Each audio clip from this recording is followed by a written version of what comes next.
right, welcome back. It's the Built by Vitality podcast. On today's episode, we, Philip Lewis and myself, are going to talk about Top Gun. Oh, man, it was good. Yeah, we went and checked it out yesterday. So good. And I'm not a huge, review guy. You know what I mean? Let's talk about the show. 98% of Earth is. Yeah, well, I like to swim against the current. Okay. Because I really don't care what someone else thinks. I'm going to go watch it. Yeah, but But I'm with you. Yeah. I'm with you. We're going to do it. We'll keep it, under 15 minutes. We'll give you our take on it. I'm not a huge sequel guy. I'm going to be honest with you. A lot of times they don't turn out right. Yeah. Man. Usually always the original's the best. This one was really good. Really good. So let's just, let's see how good you are. What year did the original Top Gun come out? Freak. There we go. That doesn't really matter. It does kind of. Ask me parts of the movie. Well, no. We got to set the stage first. So it came out in 1993. Okay, or 86. That was close. So it came out in 1986. And the reason I asked that, the reason that's pertinent is to show how your lack of knowledge is. Oh, you are older than me. That's why. But B is to show if you were born after 1986, you weren't even alive when the original Top Gun came out. Yeah. So it's a little bit different. There, some of those guys went with us yesterday. We took all the coaches, checked it out, and some of our coaches weren't born. Yeah. Before 1986. Yeah. And that's interesting because a couple of them have never seen the original Top Gun until a week ago. Last week. Yeah, which is interesting. Yeah. But I think one of the draws for this, and not to mention, I'll keep throwing out. Now, I didn't know this. I had to look it up. But how many movies has Tom Cruise been in?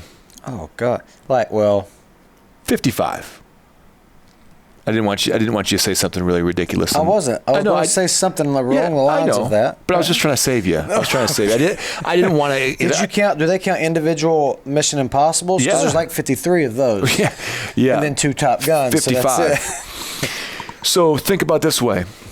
When he did Top Gun, it was number 2, second film. What was the first one? The cocktail movie? No. Days of Thunder? No.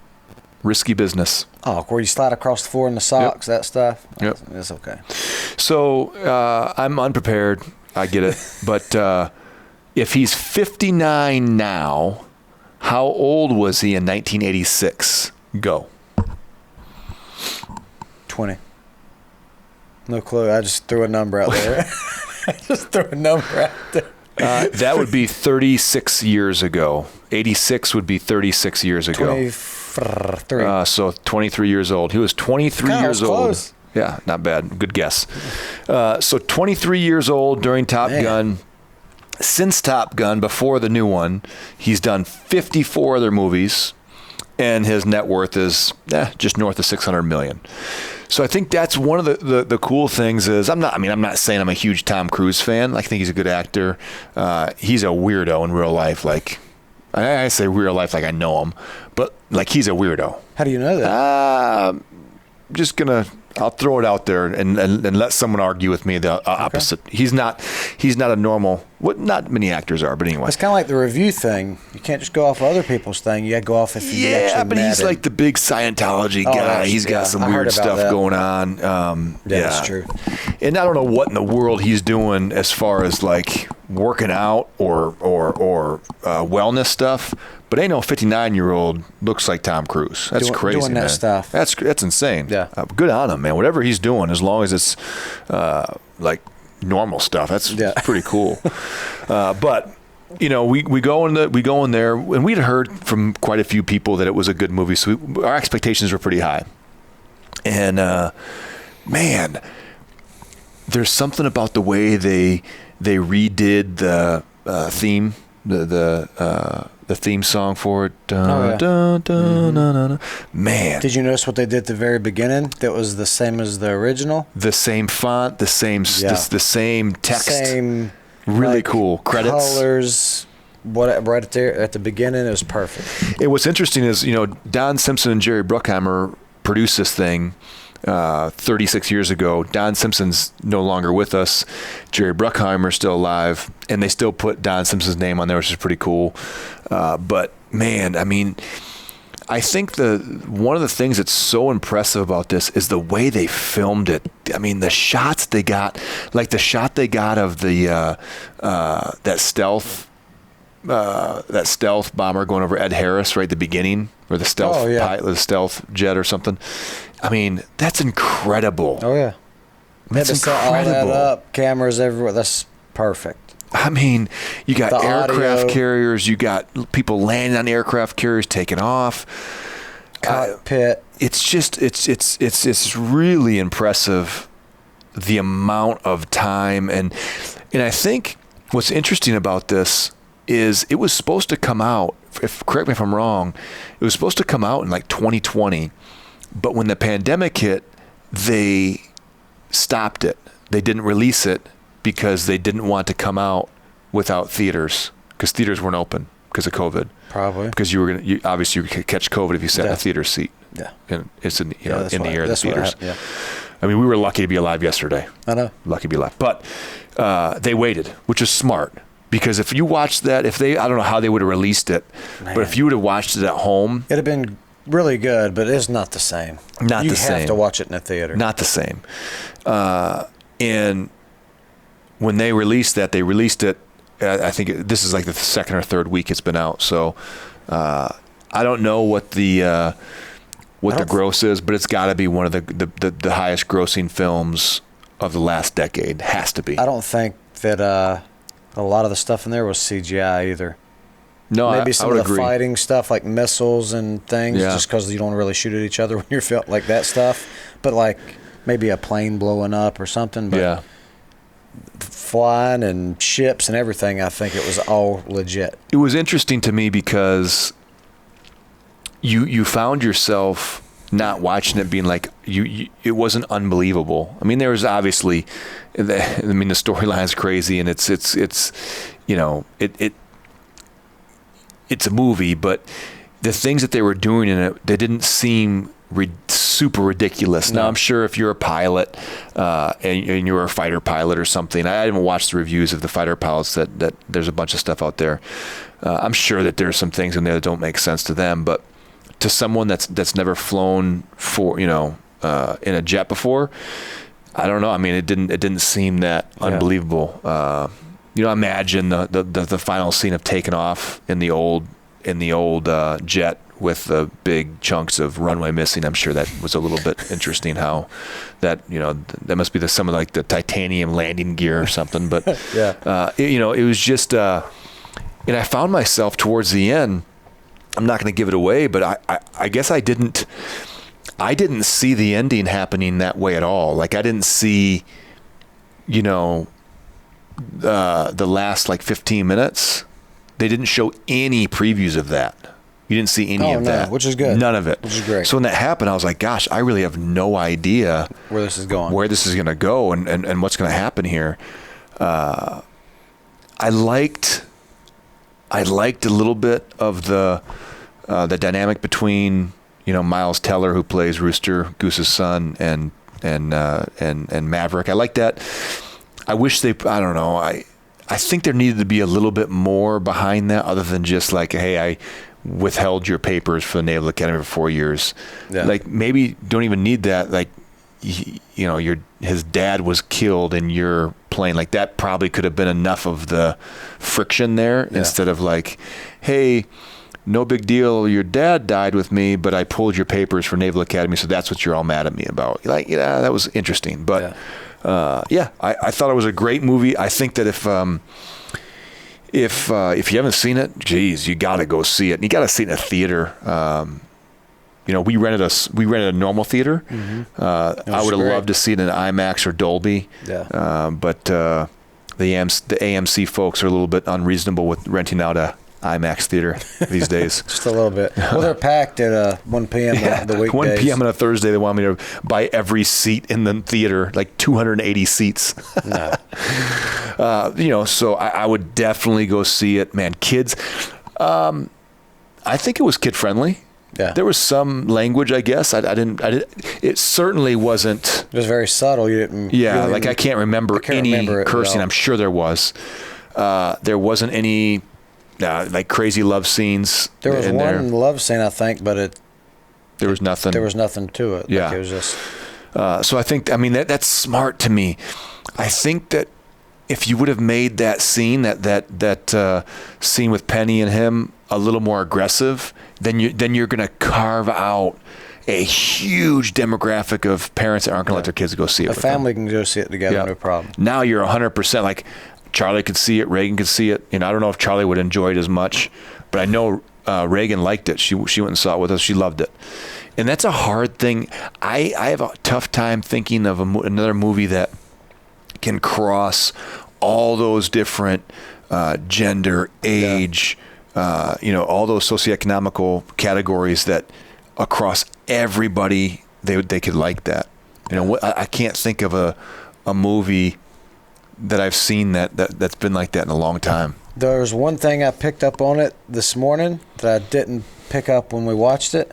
I was driving to work thinking about it, and it was, didn't Rooster say the same thing to Maverick that his dad said to him in the original when they were flying towards the end of the movie? He said something like, when they're getting chased by he says, "Hey, Mav, do some of that pilot stuff." Yeah. Didn't his dad say the same thing in the original? Yeah. I like how they gave him that same line, and it was very subtle. It's really cool. Yeah. But I didn't pick up on that until like this morning. I was like, man, his dad said that in the first one. It's funny you were thinking about that. I was actually thinking about. I woke up in the night and it was a dumb thing to think about, but I couldn't get back to sleep. I was struggling to sleep. Slept like crap, terrible last night. Yeah, man. It's crazy that your recovery's at 98. You must have had a terrible night. It's really weird. But I slept pretty good. Mine's like 12%. I was trying to figure out, can you explain to me how you play dogfight football where you play offense and defense at the same time? They had two It's kind of like when we play spike ball and me and Nate are on a team, but really he feels like I'm not against him. I guess. I don't know. But it didn't make any sense to me. Like I want someone to explain it to me. They both hiked the football. Both teams were on offense and defense at the same time. I wonder if there's just both teams are playing offense and defense. So like if you and I know. So the goal is for both of us to get touchdowns while defending. Okay. Probably. I guess it was a rhetorical question. Like what's the point? Yeah, like that was just kind of a weird, like, did they just play football? Like, just play football, you know what I mean? I think he was trying to make them all work together at the same time. Thanks, Captain Obvious. I get that. It was a team-building exercise. Got it. Then why don't you understand? But I don't understand how the game could possibly be played where you're hiking two footballs and you're playing in two different directions. I understand. You don't understand. I do. If there's anybody in this gym that understands, it would not be you. I understand. Okay, well. If there's 3 people on your team and 3 There weren't 3 people. No. There were like 7 people and 7 so that's people. even easier. I'm just doing easier math. If me, you, and Spence are on a team. Are you really going to tell me about it? Are you explaining sports to me? I think this will be good. Yeah, I swear. Okay. I think if me, you, and say Spence are on a team, and there's Nate, Brent, and Kip. Yep. They have a ball. Yes. We have a ball. Yes. You're the quarterback on our team. Maybe Nate or Spence is the Kip is the quarterback on the other one. So far, this is a good explanation. Keep He's going. the quarterback on the other one. Yep. That team's goal is to score on us. Our goal is to score on them. But during us trying to do that, we still got to prevent the other team from scoring. Yeah, I understand the concept. What I don't understand is that is a very complicated thing to try. Like, what if you were 15, or what if you're you and you didn't play a lot of sports? You would have a hard time following. I think I understand that better than regular football. That's what's weird to me. I understand that one better. Maybe that's why Tom Cruise did it. I understand that better than regular football. I get that. Yeah, I can get that. But that was interesting. I woke up and I was like, gosh, that'll be so confusing to me. 2 offenses is pretty good, man. That's just easier. You just got to score. Don't worry about the other stuff. So yeah, this is. I mean, it's not. There's not much else to say about it. I think I will say I thought it was a little cheesy with the casting of the characters, like the younger crew. Oh, yeah. That was a little like, ugh. I didn't love that. But, here's the thing. You're trying to do this. It was cheesy at the beginning when they're in you start seeing all of them when they're introduced into that bar. Yeah. I was like, man, they are trying really hard to be that. Yeah, and I get it. Like, that's a tough one. I mean, there's gonna be parts of this that they're trying to recreate with part of the original, and they just kind of had to fill that gap with it, which they did, and it was good. It was just to me, it was like, man, I didn't love those. The characters or whatever, but yeah, it was good. I think me and you would have played much the call better. signs. I didn't like them at all. What do you mean? Didn't like them. Coyote, that's pretty cool. Yeah, but it was Bob? like fanboy. What about Bob? Poor Bob. I mean, I thought they could. That was the one thing. Back in the original, fire me off some call signs. What do we got? Goose. Maverick. Thank you, Iceman. Okay. What else do you got? You don't remember the other ones? Yeah, I do. Yeah, but that was there was Cougar, who was awesome. Merlin, really cool call sign. Yeah, but you want to remember the main ones. That's why Bob and them don't matter. Iceman's wingman, Slider, great call sign. That's like something I eat at Chili's. But it's like fanboy, hangman. What are we in a in a crossword I don't know, puzzle? Hangman's kind of cool. I didn't love it. Fanboy, I don't know what that's about. Yale, no, I don't. I mean, no.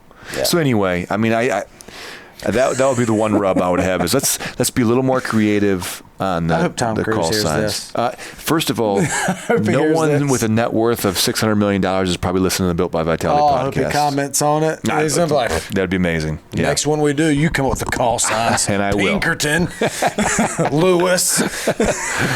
All right, so if you haven't seen it, that's our Down and Dirty. Really easy. Just go watch it. If you haven't watched the original, do not go watch it unless you watch the original first. Well, first of all, let me just take that one step further.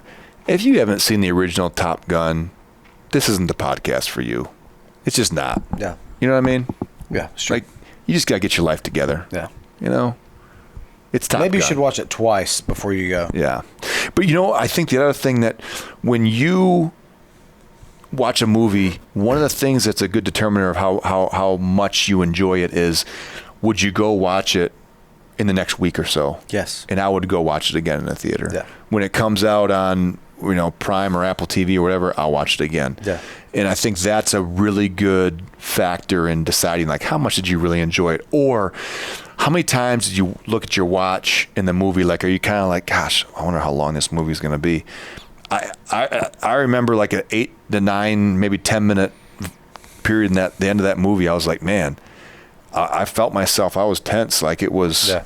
I was kind of like waiting. It was a really good job of keeping you on your edge of your seat. It was really good, really good. So yeah, overall, great movie.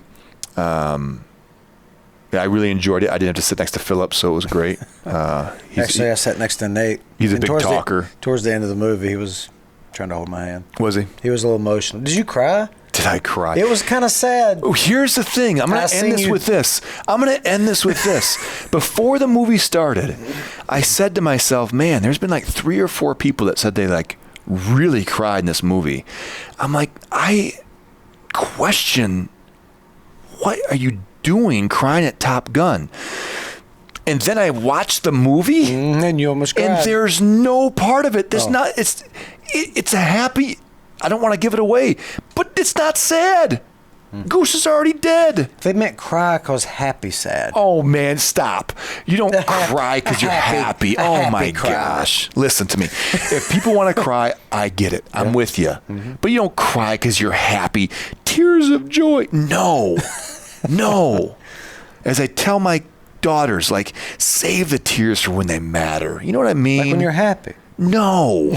Like when something actually, okay. We have that conversation a lot. When my kids cry, I'm like, hey, I don't mind that you're upset right now, but can we just talk through, is this worth the tears? Like, I think our viewers really understand why you're not a review guy now.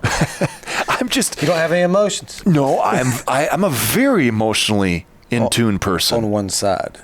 How so? That side. The Braveheart side. Yeah. That's sad. Oh, well, that's sad. Did you cry? I don't know. I think I would. I think if I watched it, I think I would. You never watched Braveheart? No, I think if I watched it again and I got to the part where he gets his head cut off at the end. That's gruesome. That's not sad. No, man. That is, when he gives out that cry of freedom at the end, listen to me now. If you want to save your tears for something, you want to shed a couple during that, I get it. But come on now. Come on, no tears of happiness because they reunited and gave each other. No, stop. But yeah, I think great movie. One of the best movies I've seen. I can't tell you the last time I left a movie saying, man, that was really good. I can't think of one. I almost wanted to get you to coach my classes afterwards. So you could what? Could go ride my motorcycle and listen to the soundtrack. I was Jack. I told Nate, I said, when we leave here, I'm going to get the scooter. The problem is Phil's bike goes 61 miles an hour, so he wouldn't technically be able to get the full effect. If it was like I don't know, maybe a commercial 757, like one of those huge planes taking off, you might be able to get in stay this up. Yeah. All right, guys. Until next time, make sure you check the movie out. If you did check it out, go ahead and post up in the comments below. If you're a crier, you can post in the comments below. I'll apologize for my comments. Actually, I won't. But no, it's a great movie. We'll probably go check it out again. I'll see it again for sure. And see it in a theater. Please. Yeah. See it in a theater, not in your house. And if you're going to watch in your house, wait till nighttime. Yeah. Turn the sound Dark, up super loud. Surround sound speakers sitting beside you. Yeah. Yes. Make it you're interactive. Yep. All right, guys. Have a great rest of your day. This is the Built by Vitality Podcast.